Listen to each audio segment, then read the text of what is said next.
recuerdos históricos que tienen mucho que ver con esto de las fronteras, pero sobre todo la idea de que el progreso de nuestra nación, su desarrollo, requiere de cada uno de nosotros, de cada una de nuestras instituciones. A solas sería difícil poderlo lograr.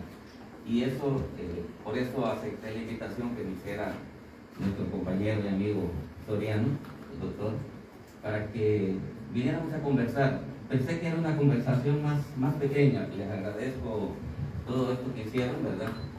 A nuestra amiga Sofía, con quien hemos compartido también, Yesenia por allá también, muchas gracias.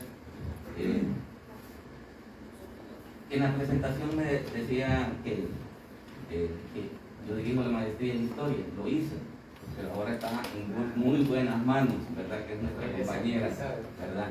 Entonces hacemos la pequeña corrección y nos alegra pues que todos ustedes hayan aceptado compartir este conversatorio. Los historiadores tenemos, y geógrafos tenemos una mala costumbre, y es que nos gusta poner las cosas en contexto y nos gusta hablar de las fuentes. Yo creo que es un problema de nacimiento académico.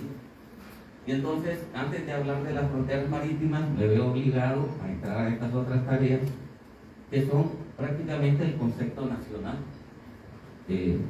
No podríamos entender pues cómo nace las fronteras si primero no entendemos cómo nace la nación.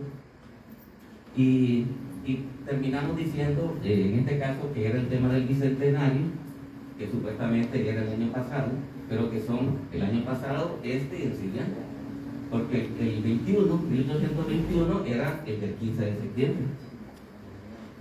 El del 23 es el del acta del 1 de julio de 1823, el acta absoluta. Pero también el 24 es de la República Federal. Estamos cumpliendo un montón de bicentenarios, ¿verdad?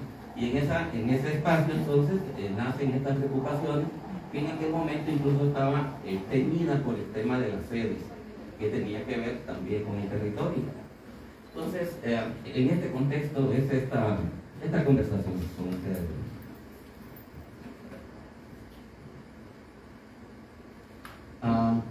Antes de hablar de la nación hondureña, habría que decir que históricamente en las épocas medievales no había naciones. Antes de la colonia, incluso en la época colonial, no había naciones como tales. Habían territorios gobernados por reyes, por monarcas, por noblezas, y por lo tanto el concepto de nación va a ser un concepto muy moderno, es un concepto del mundo capitalista. Nace con el capitalismo. ¿Qué quiere decir eso? Que antes no habían fronteras. Si no había naciones, si no había países, no había fronteras. De hecho, en la Edad Media había prohibición de ir de un feudo a otro. Era penalizado y cobrado. Se cobraba por el polvo que se levantaba en los caminos, por el agua que se tomaba, por la leña que se cortaba. Solo podían llegar a los feudos los comerciantes que traían cosas exóticas, pero tenían que pedir permiso. No había dinero, no había bancos. Así que llegaba con productos y salía con otros productos. Esto lo pongo así en ese contexto para que el concepto de nación empiece a tomar forma. En Honduras, este concepto de nación empieza a visibilizarse después de los procesos de independencia. Claro, de manera más efímera al inicio y se va consolidando. Yo diría que el hecho de que aparezca Honduras como una nación, integrando la República Federal primero y luego separada de ella, ya por los años 30, 40, 1800, luego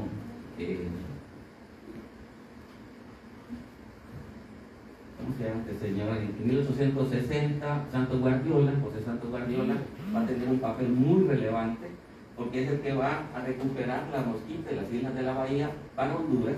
Ya Honduras ya se visualizaba como una nación. Para 1863, el presidente José María Medina le da el nombre oficial por primera vez a este territorio. Antes de eso, Ustedes conocen la cantidad de nombres posibles que se hablaban. Cada conquistador ponía un nombre. Y es que recuérdense que las leyes de la conquista establecían que solo el primero en llegar, el adelantado, tenía derecho sobre esos lugares. De tal manera que si yo era el segundo en llegar, tenía que negar que aquel otro había llegado antes y que ya le había puesto un nombre. Y por eso Guayuras, Untula, y bueno, todas esas derivaciones hasta finalmente nuestro nombre de Honduras en 1863 en Santa Rosa de Copán. Una vez que se van estableciendo estas cosas, Medina, además del nombre, va a establecer símbolos nacionales.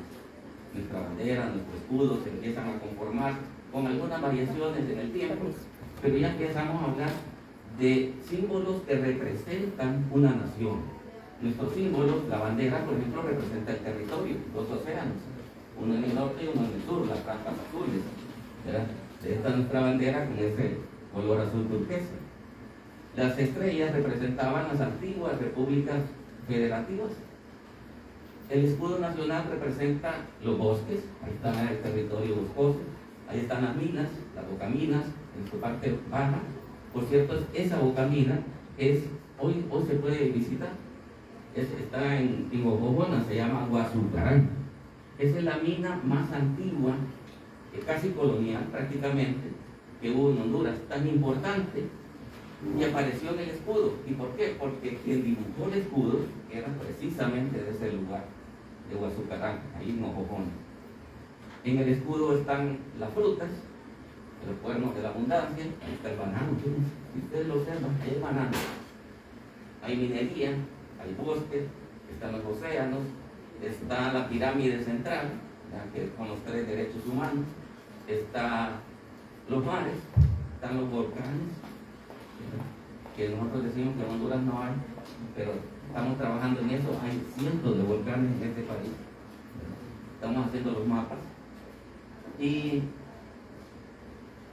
luego tenemos el ave nacional y todos los otros símbolos que nos representan. ¿A quién?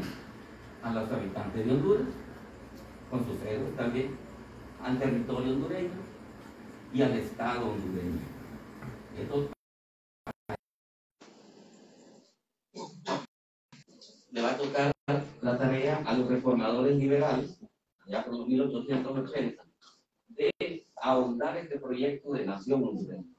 Para entonces, toda nueva nación tenía tareas pendientes. Por ejemplo, había que crear un concepto de nacionalismo, de pertenencia, de identidad a ese territorio, llamado Honduras. Y nosotros, a quienes vivimos ahí, los hondureños. Había que establecer fronteras. Recuerden que los españoles decían, entre otras cosas, que le donamos al señor Soriano desde aquí hasta donde alcance la luz. Unos límites imprecisos totalmente. Hasta el ocote de mango, que después se cayó, o el árbol de mango que se cayó y que ya ahora ya no es frontera. Hace poco estuve entre la frontera entre Yauyupe y San Lucas, en un sitio de conflicto de los dos municipios, que se llama Ocote Caído. Ir a publicar de un lado al otro en esa montaña, que es un volcán, por cierto, arriba y para abajo buscando tal Ocote Caído, y nunca llegaba al otro pueblo, me mandaban de retorno, llegaba otra vez a otro pueblo. Finalmente me llevé un niño que me dijera dónde era el tal Ocote Caído, y me dice, aquí parece, yo en medio de la nada, ahí está el Ocote Caído. Un pino que se cayó, que la gente de Yauyupe, cuando llegaba ahí, lo empujaba hacia San Lucas. Y la gente de San Lucas, cuando lo subía a punto y lo tiraba hacia el lado de Yauyupe. Esas eran nuestras fronteras. Fronteras definidas por ríos que cambian de curso, por líneas de costa que se modifican, por montañas que, por cierto, no se modifican, pero el concepto de coordenadas geográficas y de hitos geográficos vino muchísimo tiempo después. Y que, conversando aquí con nuestro amigo, ya ahora con estas tecnologías nuevas, se pueden precisar muchísimo. Ya casi todos andamos en nuestros celulares un GPS, cosa que antes era difícil de poderlo tener. Se fueron entonces consolidando nuestras fronteras, nuestras aduanas, nuestro comercio internacional, porque en ese nuevo mundo moderno se ligaba al mercado internacional. Nosotros entramos tarde con el café, porque nunca nos dio chance, ya Guatemala y El Salvador ya estaba dentro. Entramos con el banano y entramos con minería. De ahí que nos hicieran ver como las naciones bananeras. Desde entonces se va conformando el concepto de nación. Lo importante es que nuestra nación hondureña cumple con los 3 requisitos que debe tener. Debe tener un territorio, que por cierto yo puse un número solo aproximado por poner un número, porque les cuento lo siguiente. Para 1940 se hace por primera vez el mapa de Honduras, el doctor Jesús Aguilar Paz. Un excelente trabajo. Un trabajo con honestidad que yo a estas alturas no lo podría superar. Alonso de Muri, 10 años. Él midió Honduras y para aquel entonces medía 112.088 kilómetros.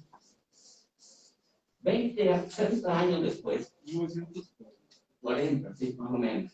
Por cierto, el Congreso no quiso apoyar esta iniciativa de Jesús Aguilar Paz porque era solo un maestro de primaria y un estudiante de química y farmacia. No era un cartógrafo, no era un geógrafo. Quienes lo van a financiar van a ser los alemanes.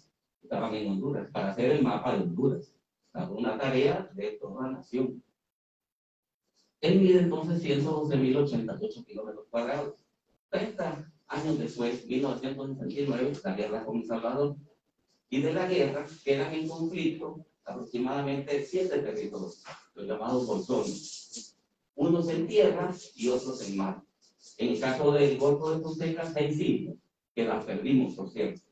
Meanguera, Meanguerita, Martín Pérez, Isla, Vaca y Zacatún. Y El Salvador ahora quiere pelear una 7ª, Conejo. Por cierto, Conejo nunca le fue otorgado a El Salvador, pero le dieron 10 años, en 1992, para que cualquier reclamo lo hiciera, no lo hizo, con lo que quedó cerrada la frontera. Yo siento que el tema de Conejo, tanto El Salvador como Honduras lo utilizan para ocultar cosas. Cuando hay otro problema más grande aquí, hay que sacar Conejo y hay que sacar el nacionalismo y hay que ir a pelear contra esos bandidos que nos quieren quitar el territorio. Esa es nuestra cajita de Pandora. Pero bueno, ¿qué pasó? Aproximadamente eran 500 kilómetros en conflicto. Estoy dando un número cerrado, era un poquito más de 500. El Tratado de la Haya establece que de esos 500 kilómetros le van a corresponder a Honduras aproximadamente 400 y 100 a El Salvador. Y entonces, lo que hace don Rodrigo Bumareo, que es quien da el dato oficial, imagínense, el dato oficial lo dio él en la revista Hablemos Claro. Y dice, bueno, si nos toca 400, le sumamos a los 112.088, estos 420 y salen 112.492. La pregunta es, ¿será que don Jesús Aguilar Paz, 30 años antes, no había incluido los terrenos sabiendo que iban a entrar en conflicto? Porque si sí los incluyó, la tarea era restarle lo que El Salvador había ganado. Y entonces, si le restamos a 112.088, más o menos 100, andamos ahí cercanos a los 112.000. Lo cierto es que pasado todas estas décadas, todavía no está delimitada la frontera con El Salvador. Todavía no se han medido. Y ambos países lo que tienen son mediciones de escritorio. Yo aquí quiero ser bien enfático. Yo soy un geógrafo de la vieja guardia, formado de mochila y botes, de los que tenemos que estar en el campo. De los que para hacer el mapa, como don Jesús Aguilar Paz, hay que irse al lugar. Y entonces, nuestras aproximaciones del territorio son de escritorio, de gabinete. Pero andamos más o menos en eso. Esa cantidad de terreno constituye a Honduras en un territorio mediano, un país de territorio mediano. Hay países gigantescos, China, Rusia, Brasil, Canadá, entre otros, gigantescos. pero también hay minúsculos. Imagínense que el Vaticano solo mide 0.4 kilómetros cuadrados. Es decir, la plaza de San Pedro y las 4 cuadras alrededor. Eso es el Vaticano. Mónaco es más pequeño que el Cerro Juan Alaínez. También es casi una pequeña montaña donde se corría una carrera de carros famosa, el Rally de Mónaco. Y que solo llegan a Liechtenstein, otro país minúsculo, ¿verdad? Y bueno, hay muchísimos más, San Marino, etcétera, etcétera. De tal manera que Honduras es un país con un territorio mediano. En el caso de Centroamérica, el segundo más grande, solo menor que Nicaragua. El tercero sería Guatemala. El Salvador, para poner un ejemplo, es más pequeño que Olancho. Mientras Olancho mide 25.000 kilómetros, El Salvador mide como 24.000. De tal manera pues, que tenemos un territorio, yo diría, con un tamaño suficiente para la población hondureña, con recursos. Hay países que no tienen recursos. Por ejemplo, China, Taiwán, Japón, tiene bien pocos recursos minerales, forestales, suelos agrícolas. Y Honduras yo siento que lo tiene. Así que tenemos muchas cuestiones buenas en este territorio. Tenemos una población suficiente para que el territorio nos abarque a todos. Y si no, simplemente comparen, porque esa es la otra mala maña que tenemos los geógrafos de comparar. En un territorio de más de 100.000 kilómetros cuadrados, 8,5 millones, y El Salvador, con 24.000 kilómetros, casi 10 millones de habitantes. Solo para comparar. En El Salvador uno no ve división entre un pueblo y otro. Uno va manejando en el carro y pasa del pueblo y dice, ya salí, sí, ya salió, no, ya entró al siguiente. No se dan cuenta de esas separaciones. En El Salvador ustedes no van a hacer como cuando viajan a Olancho o a la costa norte, que pasan minutos y minutos y minutos y no hay nada, no hay casas, no hay poblaciones, etc. Bueno, tenemos ese territorio. Después vamos a trabajar el tema de fronteras, cómo delimitar ese territorio. Tenemos una población, yo diría, muy, muy especial, es multiétnica, es uno de los pocos países en Centroamérica, bueno, no como Guatemala, que sí es extremo, como Perú o México, pero en Centroamérica creo que es uno de los países con más poblaciones étnicas, de grupos étnicos vivos. Esa es otra cuestión importante. Ahí están, que forman otro interés turístico incluso.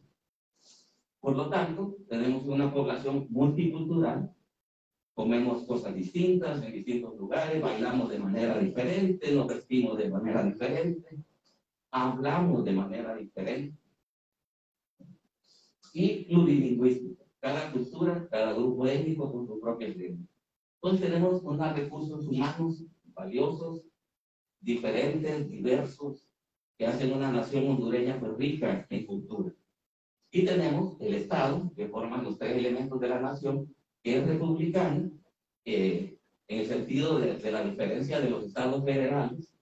Que inicialmente fuimos un estado federal, pero después pasamos, cuando éramos Centroamérica, ahora pasamos a un estado republicano.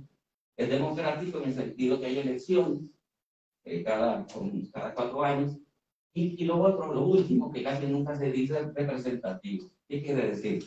Que a quienes elegimos nos representan. Es decir, que ellos no deberían votar por sí mismos. Deberían de preguntarnos a quienes votamos, a sus electores, cómo queremos que voten. Cómo queremos que actúen como gobierno. Esa es la tarea. Bueno, hablemos del territorio un poquito. ¿Cómo se resolvían las guerras? ¿Cómo se resolvían los problemas de conflicto históricamente? Con guerras. La guerra definía que el ganador ganaba territorio, el perdedor pues dejaba de poseer.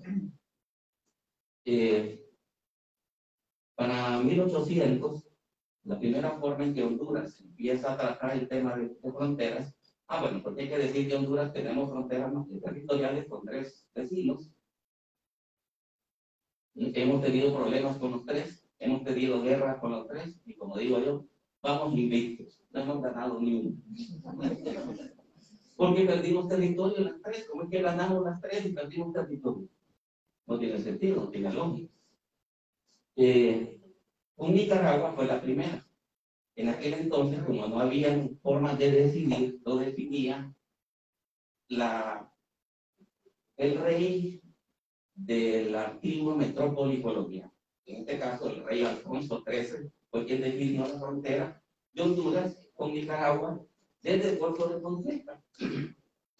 Desde el Golfo de Fonseca hasta mediados más o menos de la frontera, el porfío de Teotecacinte.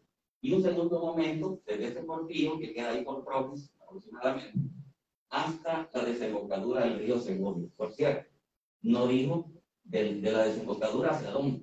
Ese fue un conflicto que tuvimos que afrontar hace pocos años, cuando se definió con Nicaragua por dónde iba la línea. No dice y hasta donde salen las aguas del río Segovia, pero no dice si en línea recta de la desembocadura o en línea recta del paralelo, que son dos cosas bien diferentes. Y entonces, pero bueno, ese fue con el rey Alfonso XIII. Para los 1830, el problema es con Guatemala. Y aquí es un problema bananero.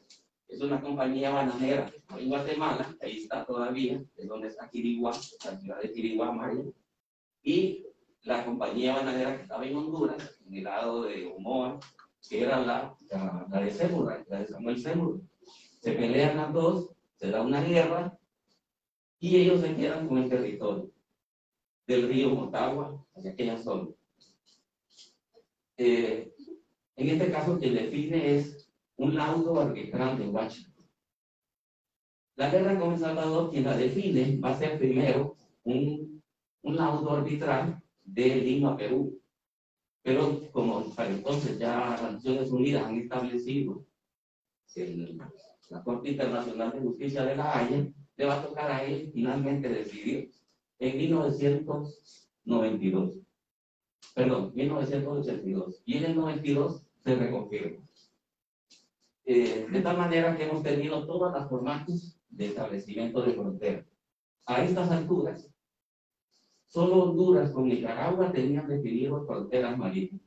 Ustedes lo ven en el mapa hondureño, cuando en la zona ahí por Choluteca, ahí por el volcán de Cosiguina, se nota una curva dentro del mar. Es la única frontera que se había definido en aquel entonces. Como Honduras tenía posesión sobre todas las islas, eso nos daba el derecho de salir al mar. Cuando El Salvador se posesiona de Meanguera, que era la más importante de todas, empiezan algunos conflictos. Sin embargo, como decía la persona que me antecedió, hay un tratado de derecho al mar que establece que todos los países del mundo tenemos derecho al mar, incluso los que no están cerca de Bolivia, por ejemplo. Los países del interior de Europa tienen derecho de salir al mar por el río Rin. Irak tiene derecho, Bolivia tiene derecho, Chile y Perú tuvieron que abrir una pequeña carretera para que pudieran salir hasta allá. Paraguay logra salir a través del río Paraná. Entonces, Honduras tiene el derecho también de salir hacia el mar. Hay conflictos, pero todo el mundo sabe pues, que han habido situaciones tensas, ¿verdad?, en esa frontera. Vean.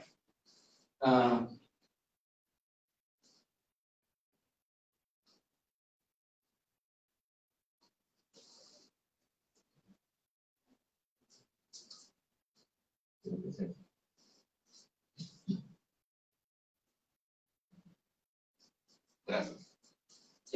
Vean dónde queda Honduras. Creo que es un lugar estratégicamente privilegiado.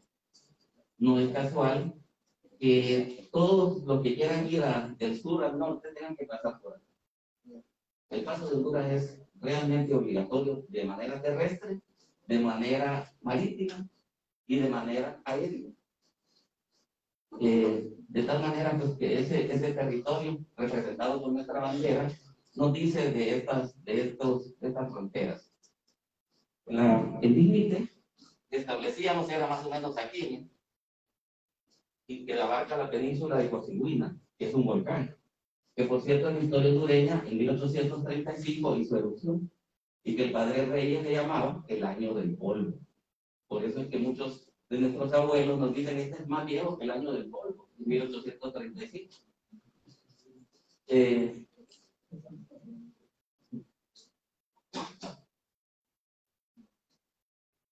La Constitución Nacional de Honduras, que es otro de sus, no sé cómo llamarle, bueno, sé que es la ley más importante, pero es como un símbolo que nos representa también, establece lo que pertenece a Honduras. El título 1, capítulo 2 de la Constitución se llama Pertenecen a Honduras. Y ahí señala cuáles son sus límites. En principio, cuáles son sus territorios. Ya habla de un territorio terrestre, un territorio marítimo, un territorio aéreo. Voy a referirme al aéreo de manera muy breve, en el sentido de que todos los países tienen derecho hasta el estratosfera. Eso es 10.000 kilómetros de altura. Sin embargo, ¿cuántos países tendrán capacidad de ejercer soberanía a esos niveles? Entonces, los aviones internacionales establecen callejones por los que pueden pasar sin detenerse en la frontera, pedir permiso, sacar la visa, ¿verdad? Todos los procesos que hacemos, porque no se pueden detener. Pues. Entonces, ellos pasan, hay corredores internacionales, y Honduras pues, no puede, en todo caso, ejercer control total sobre qué aviones van a pasar por acá. Tenemos, por supuesto, tenemos algunas naves, tenemos radares, pero algunos aviones superan nuestras tecnologías. Por ejemplo, el famoso avión, ¿cómo se llamaba? El AVE, que es el que toma fotografías satelitales, pasa a la velocidad de la luz. Cuando sentimos el estruendo, ya pasó. Entonces, de aquí que salieran la Fuerza Aérea a subirse a los aviones y todo, imposible, ya pasó, simplemente, ¿verdad? O los satélites que nos rodean, nos están tomando fotografías cada 24 horas. Satélite Lanza y todos los demás están consiguiendo fotografías nuestras. Nosotros, para conseguir esas fotografías, tenemos que comprárselas a ellos. Nosotros no tenemos la tecnología. Tuvimos fotografía aérea de aviones en el Instituto Geográfico Nacional, pero eso parece que fue decayendo bastante, desgraciadamente. Respecto a las tierras, pues más o menos ya vimos las fronteras, y hoy día pues ya más o menos está establecido las tres fronteras, y lo que nos falta son las fronteras marítimas, ahí donde nos falta más. Pero fíjense que todos estos fronteras son para el territorio, no estamos hablando de los límites de la población, estamos hablando de los límites del gobierno, que son los otros elementos del Estado. Aquí están nuestros símbolos de los cuales hablaba, y precisamente aquí, estas son las minas de Huachicarán. Y aquí está el banano. ¿Sí? ¿Cómo era posible que para 1800, mediados de los 1800, se incluyeran el banano y después nos vengan a contar que el banano lo trajeron en compañías extranjeras? Esa es una buena prueba histórica de que no fue cierto. Nos hablan de las flechas y del empira, y nos hablan de la soberanía nacional, pero para entonces no había nación, y mucho menos soberanía nacional. Empira es un héroe del grupo Lenca, defendió su territorio Lenca, no a Honduras, ¿verdad? Y entonces tenemos en la historia también algunos errores por ahí que se han ido expandiendo. Esta representación de la cultura maya, que a todos nos enorgullece. Todos los extranjeros que vienen preguntan sobre este sitio, nuestras aves, nuestras representaciones civiles, ¿verdad? Como por ejemplo acá, la antigua casa presidencial, donde ahora está el Archivo Nacional. Tenemos la iglesia de Comayagua. Esta es una de las primeras campanas, pero la verdadera, la más antigua, está abajo, en el parque, en un arco, que fueron las que sirvieron para tocar la llegada de los griegos de independencia. Vean otras representaciones. Lo que quiero señalar es que nos representan no solo los símbolos, nos representan nuestra arquitectura, nos representan nuestra historia, nos representan nuestro patrimonio. Y a todos ellos hay que protegerlos. En todos hay que ejercer soberanía, y en todos hay que sentirnos con identidad, con pertenencia, pero también con responsabilidad de protección. Y ahí es la tarea precisamente de todo. La iglesia de la Campa, perdón, la iglesia de la Campa, que no sé si la conocen, bellísima. En este cañón es donde nos lanzan en el canopy, llegamos vivos, pero si no, cae atrás de la iglesia, ahí nomás lo pueden velar por cualquier cosa. Si no, le llegó vivo después de pasar por el canopy más alto de Honduras, porque el más largo está en Bacal, en el Ecuador. ¿Y por qué hablo todas estas cosas? Porque todo esto es Honduras, no son las fronteras. Tenemos nuestros cerros, Morazán, Valle.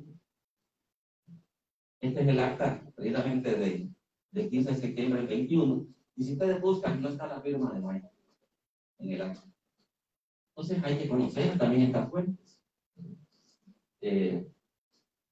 Aquí donde está la campana, ¿sí? Esta es la campana más antigua de todas, que junto con el reloj tienen esa condición. Y aquí empezamos a acercarnos al mar, aquí en la isla de Roatán, cerca de su cabecera, que tiene un nombre equivocado. La gente dice Roatán Isla, Roatán Municipio, Roatán Cabecera. Es Oxenford, la cabecera, legalmente hablando.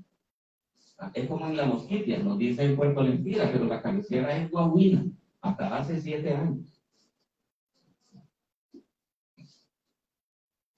¿Qué ha pasado? De repente no hemos hecho las actualizaciones. Tenemos el Golfo de Fonseca y este volcán precioso de la isla del Tigre, en donde está Mapal, que es el municipio al cual pertenecen todas las islas del Golfo de Fonseca. Cedro,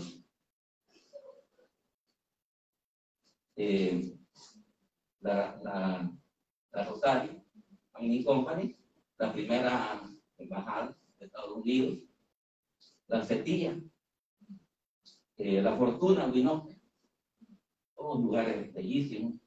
Otra vez la Rosario Mining Company de noche, la subida a Celaje, que se ha convertido en un símbolo de nacionalidad y de fortaleza. Las cuevas de Ayasta, aquí cerquita de Santa Ana. Nuestra comida, hay que cuidarla, también hay que defenderla, forma parte del patrimonio.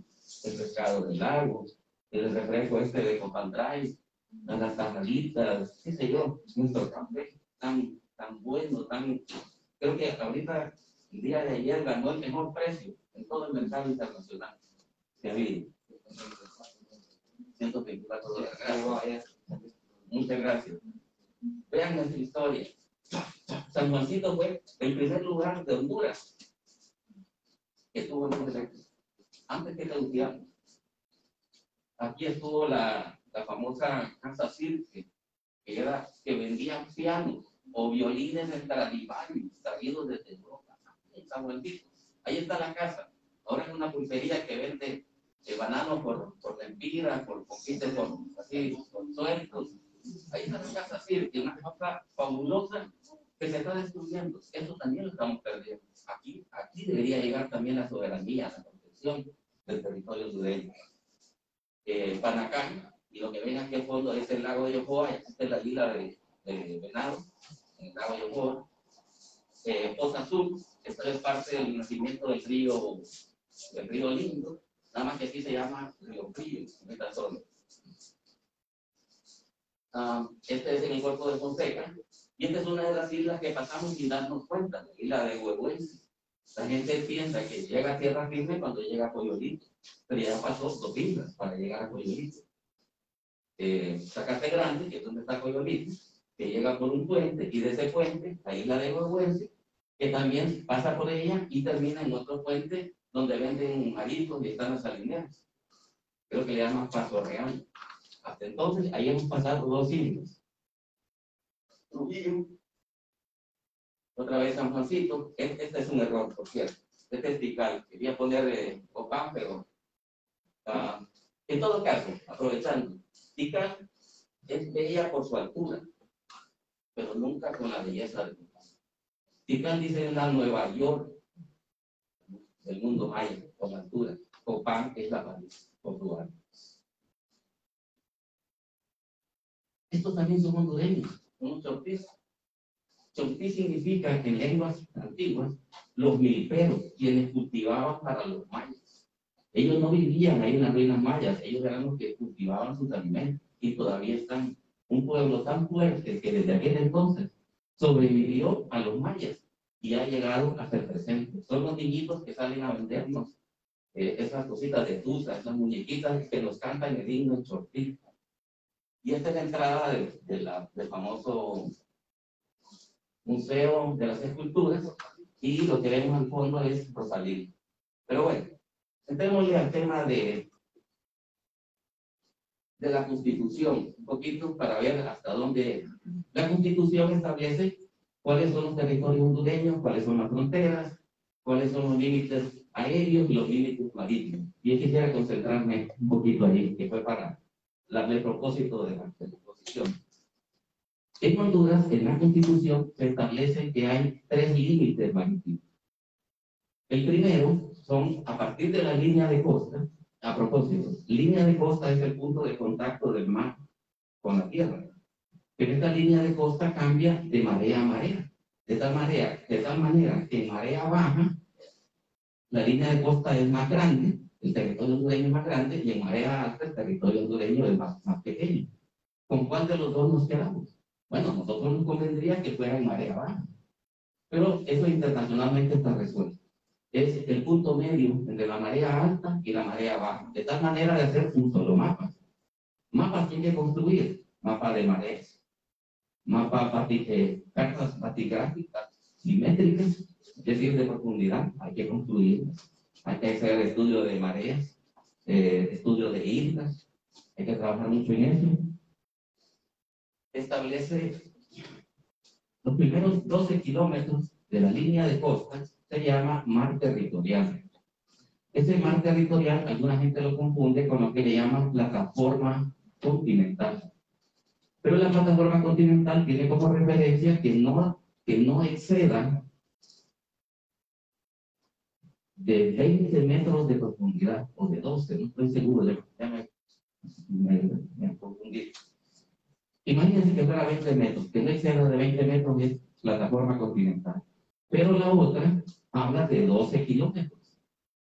En la costa norte, 12 metros de profundidad se extendería muchísimo desde la playa. Podríamos caminar y caminar antes de llegar a encontrar 20 metros de profundidad.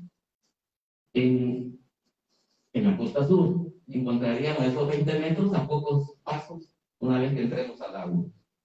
Porque la costa del Pacífico es una costa de sumersión, es decir, que la costa se está hundiendo, los territorios están siendo inundados y el territorio hondureño se está perdiendo, el territorio terrestre se está perdiendo porque el mar está entrando cada vez más y más y más. En la costa norte, la costa es de emersión, quiere decir que la costa se está levantando y entonces el mar se está retirando y allá estamos ganando territorio. Si pudiéramos imaginar Honduras como esto, vamos a suponer que aquí fuera el Pacífico, esto se hunde y en la misma medida se levanta la costa atlántica. Y entonces tenemos como una compensación del territorio entre costas de sumersión y costas de emersión. Por cierto, las costas de sumersión son más difíciles para el trabajo marítimo. Y si no, vean lo que ocurre en San Lorenzo, que hay que estar drenando con mucha frecuencia, ¿verdad? Creo que fuera de Mapala no hay un mejor lugar que Mapala para un pueblo. San Lorenzo no es muy bueno. Y es difícil el mantenimiento. ¿Qué pasa? Entonces tenemos el mar territorial, 212 millas náuticas desde la línea de costa. Luego tenemos 12 millas más, es decir, 24 millas náuticas desde la línea de costa, otra vez. A ese le llamamos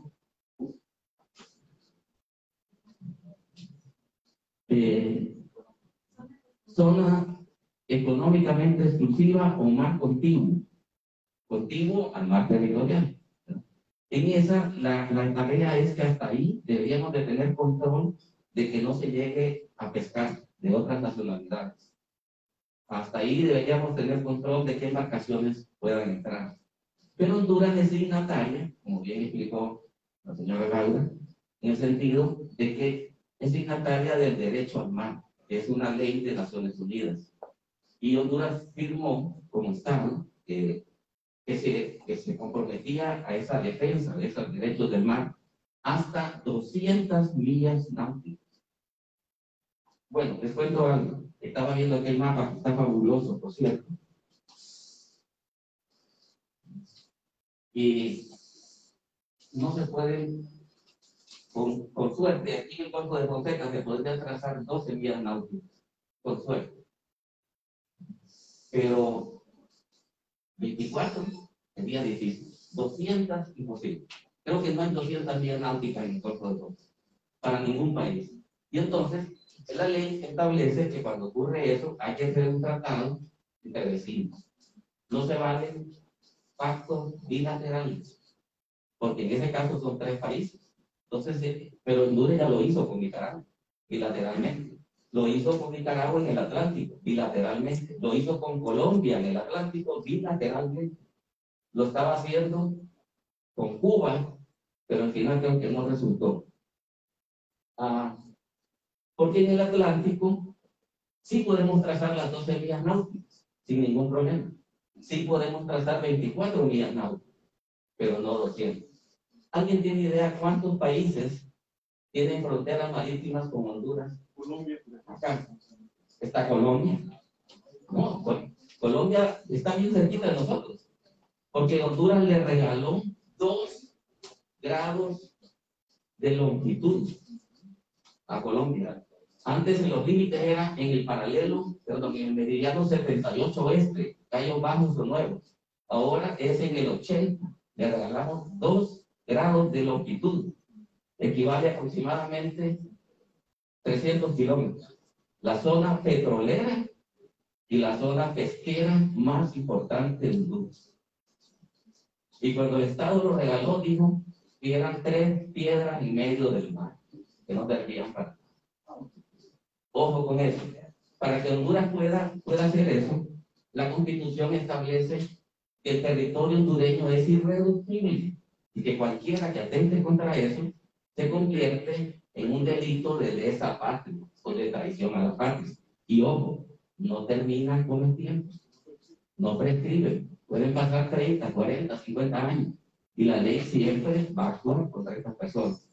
Entonces el Congreso establece tres discusiones para un tema como este. Ya pasó la primera discusión, ya pasó la segunda discusión, y se lo regalamos a Colombia, pero ahora nadie se atreve a la tercera, porque el que lo haga, le cae la justicia. Porque la ley dice que el territorio es reductible. Sin embargo, con el tema de las sedes, ese artículo Petri se trastocó. Yo me preguntaba, y le preguntaba a la gente de derecho, si los artículos pétreos todavía existen. Me dicen que ahí están en la Constitución. Estoy seguro que los que son del área de derecho lo saben con precisión.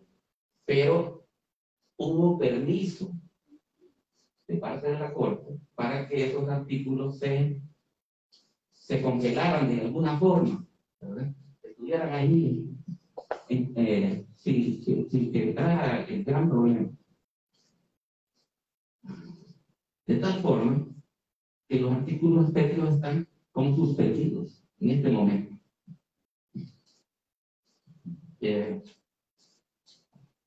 Ojalá que si esos estaban en suspenso podamos volverlos a rescatar. Pero eso implica, vean cuáles: la reelección, el territorio. En la ley, en la Constitución está prohibido que Honduras venda o que extranjeros compren islas, playas. Pero con el tema de sedes se permitió. Entonces ahí el artículo quedó como en suspenso. Entonces necesitamos desde parte de los organismos estatales, legales, que volvamos a pensar en estas cosas. ¿Qué conviene al territorio hondureño? Yo creo que nadie duda de la importancia del trabajo. Pero la pregunta sería, ¿a qué costo? Porque uno podría decir, bueno, vamos a perder parte del territorio, pero que también va a afectar a la población y también va a afectar al gobierno, porque las leyes son otras. vean que la nación completa se ve afectada, no solo el territorio. Bueno, tenemos entonces ya esos tres límites marítimos. En el caso de Colombia, que fue aquí en el Atlántico, si no me recuerdo mal, antes de 1998, más o menos por acá, Honduras reclamaba que la línea marítima era aquí, en el paralelo 15, en línea recta, y eso nos convenía. Nicaragua decía que era que el río Segovia va en esta dirección, hacia el norte. Honduras decía que era esto. Y entonces aquí se forma un triángulo que se va gigantando en la medida que se aleja, cada vez más grande. ¿Y a quién se lo entregamos? Esa parte de ese territorio, a Colombia. ¿Qué es lo que ha pasado en el caso hondureño? Hemos cedido nuestra territorialidad y nuestra soberanía en ambos archipiélagos, tanto en el Golfo de Fonseca como en el Mar de las Antillas. Que por cierto, hago una corrección, y ahí aparece correctamente en el mar también, Mar de las Antillas. Nosotros le llamamos Mar Caribe, no es cierto. Se llama Mar de las Antillas, es del Océano Atlántico. En el Océano Atlántico, vamos a ver qué aquí tenemos. Hay esta área de acá, ¿no? Este es un mar mediterráneo, casi cerrado como el Mediterráneo europeo, que tiene tres estructuras: el Golfo de México, el Mar de las Antillas, que llega hasta Honduras y a las Antillas Mayores y la península de Yucatán, y de Nicaragua hasta Venezuela y las Antillas Menores, el Mar Caribe. Y entonces nuestros mapas dicen Mar Caribe o de las Antillas, como si fuera sinónimo. En el Golfo de Fonseca perdimos 6 islas porque Honduras no ejerció su acción estatal, su soberanía. Venía la gente de Neanguera y decía: aquí que queremos votar en las elecciones, dennos tarjeta de identidad. No, porque ustedes no son hondureños. El Salvador se la dio. ¿Y que queremos hacer una escuelita? Queremos que nos paguen el maestro. No, porque no somos hondureños. El Salvador lo hizo.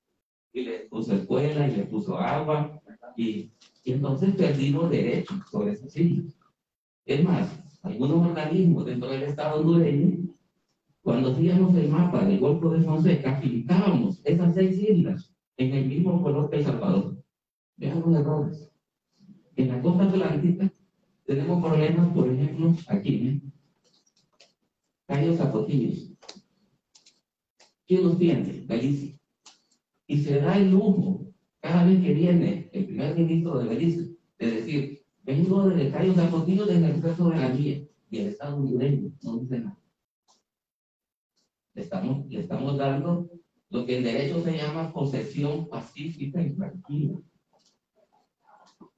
Pues cuando pasen los años van a decir: nadie se quejó, nadie dijo nada. Tenemos problemas con una serie de cayos y bancos desde el Cabo de Gracias a Dios hacia el este. Antes Honduras llegaba hasta aquí, hasta el 78. Ahora llegamos hasta aquí, hasta el 80. Y entonces todos estos callitos y bancos que están acá, Honduras no ejerce soberanía. De tal manera que Nicaragua logró que esta línea subiera hacia el norte, porque quienes poseían y quienes vivían en estas islas eran nicaragüenses, distintos nicaragüenses. Honduras no quiere darle en cayos cochinos propiedad a los garífunas que han vivido siempre en Chachahuate, porque no tienen títulos de propiedad. ¿Quiénes otorgaron los títulos de propiedad en los pueblos primitivos, hondureños, en los pueblos indígenas? Jesús de ¿cómo se llama? Padre Jesús Subirana. Por favor. Sí. En relación al tema de los territorios, ya existe jurisprudencia de la Corte Interamericana de Derechos Humanos, donde se establece que la posesión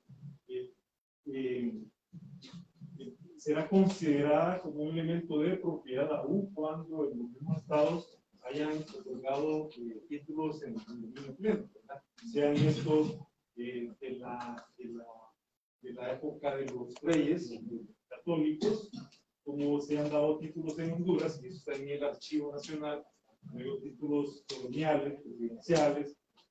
Yo soy de la costa norte, Y puedo decir algo, que también así como usted nos ha dado datos muy interesantes, yo puedo decir que han habido presidentes que también han abusado del poder, dándole títulos de propiedad a sus propios familiares.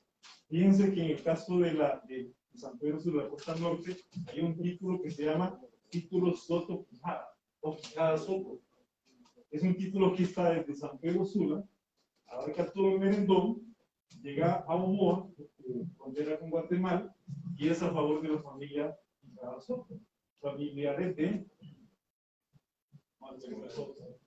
Entonces así encontramos un sinnúmero de títulos comunitarios y como usted lo dice, en materia de catastro nacional, de catastro estamos muy mal, y eso genera un sinnúmero de problemas en comunidades donde ya también el Estado de Honduras ha sido condenado, como en el caso de la sentencia de Triunfo de la Cruz y Punta de Piedra, ¿no? Donde existen comunidades ladinas y ahora el Estado de Honduras tiene que comenzar un proceso de saneamiento de tierras que implica mucho dinero. Estamos hablando de miles de millones. Solamente por hacerlo. Muchísimas gracias por el complemento. Yo quisiera decir que aquí en el norte tenemos 8 vecinos marítimos. 8. Ahí está Cuba, bueno, Jamaica, que es con el que tenemos más problemas, porque el territorio marítimo de Honduras llega hasta 16.50 y tanto norte, es decir, frente a Jamaica, con los barcos misteriosos. Entonces tenemos problemas con Jamaica. Jamaica no nos va a firmar jamás. Los Caimanes no nos van a firmar jamás un tratado marítimo que lleguemos con nuestro derecho al mar a frente de su costa. Tenemos conflicto con Cuba, tenemos conflicto con Haití, Colombia. Imagínense de dónde está Colombia. Colombia se posesionó de estas islas de San Andrés, que eran de Nicaragua, y ahora Honduras le regala estas otras de acá, y entonces se extiende hasta el norte. ¿Cuándo ocurrió eso? En la Segunda Guerra Mundial. En la Segunda Guerra Mundial, Estados Unidos, preocupados porque se podía traer la guerra a Alemania hasta América. De hecho, los alemanes finalmente llegaron por acá, llegaron submarinos a Trujillo, deciden construir una carretera por todo el Pacífico, llamada carretera de emergencia militar. Esta carretera es la que nosotros llamamos ahora carretera panamericana. Pero entonces se le otorga a Colombia el derecho, más bien la obligación de cuidar esta región marítima por orden de Estados Unidos. Y entonces desde ahí ellos se posesionan de estas islas de Nicaragua. Se posesionan también en parte de las islas del país. Y por eso es que cuando Honduras le cede a Colombia territorios acá, Honduras extiende su límite aquí en esta zona, pero después aquí, hacia abajo, es Colombia. Y entonces Nicaragua queda encerrada. ¿Por qué? ¿Por qué hacer eso? Para evitar que vinieran ayudas de otros países socialistas en este momento de la revolución de Nicaragua. Nosotros nos fuimos los que cedimos en parte nuestros derechos marítimos. ¿Qué quiero con esto decir? Yo creo que, como dice nuestro compañero, podemos revertir estas cosas. Se debe asegurar el territorio nacional, sus derechos. Siento que a veces no ha habido una política estatal con sentido. Voy a poner un ejemplo. Cuando la frontera marítima con El Salvador, y aquí voy a terminar, se estableció, Honduras pedía derechos históricos sobre las islas. Todas las islas, Honduras tenía documentos coloniales de posesión de las islas. El Salvador pedía el ius possidendi de facto, es decir, el derecho de posesión de las islas. Se da la guerra entre Argentina e Inglaterra por las Islas Malvinas. Solo 2 países de América votaron a favor de Inglaterra contra Argentina.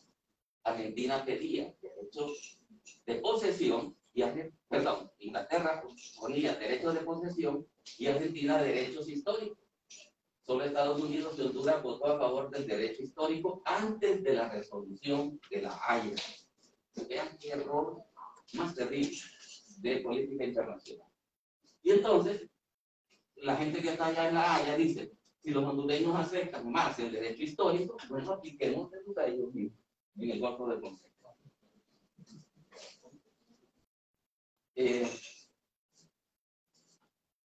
Yo creo que tenemos que asegurar que nuestro país cuente con compañeros, colegas en todos los cargos administrativos que tengan mucha información, que puedan asegurar el respeto a nuestras posesiones, a nuestros territorios, a nuestra población. Porque, ojo, si permitimos perder territorio, la población de Honduras va a seguir migrando. Vamos a perder no solo territorio, vamos a perder nuestra población. ¿Y a quiénes? A los mejores, a los más jóvenes. Ahí es la gente que estamos perdiendo. Vamos a perder gobernabilidad del Estado de Derecho también. Vamos a perder la posibilidad que nuestras leyes lleguen a todos los territorios. Y bueno, yo creo que lo importante aquí es reconocer esos tres límites, hacer ver que hay muchos problemas para establecerlos de manera fija. Una boya no asegura nada. En Nicaragua tenemos boyas en todas las fronteras, pero los pescadores, por distintas razones, entre esas que allá hay más peces que al otro lado, se pasan bajo la espera de que alguien nos va a venir a proteger. Nicaragua está quitando, cada vez que atrapan a nuestros pescadores, las lanchas y todos los aperos de pesca, lo que implica miles de lempiras y además de una multa para liberar a los pescadores. El Salvador en una de las últimas veces le echó la patrullera a la barquita y mató a un par de pescadores. Entonces yo creo que se trata de cuidar a nuestra gente también, nuestros recursos y nuestra gente. Yo no sé si más o menos por aquí mejor sería bueno que fuera cerrando por si hay alguna pregunta, algún comentario, bienvenido. Y como les digo, la idea es abrir en la mente de cada uno de nosotros la preocupación y la responsabilidad de qué vamos a hacer cada uno de nosotros. Honduras nos necesita. Muchas gracias.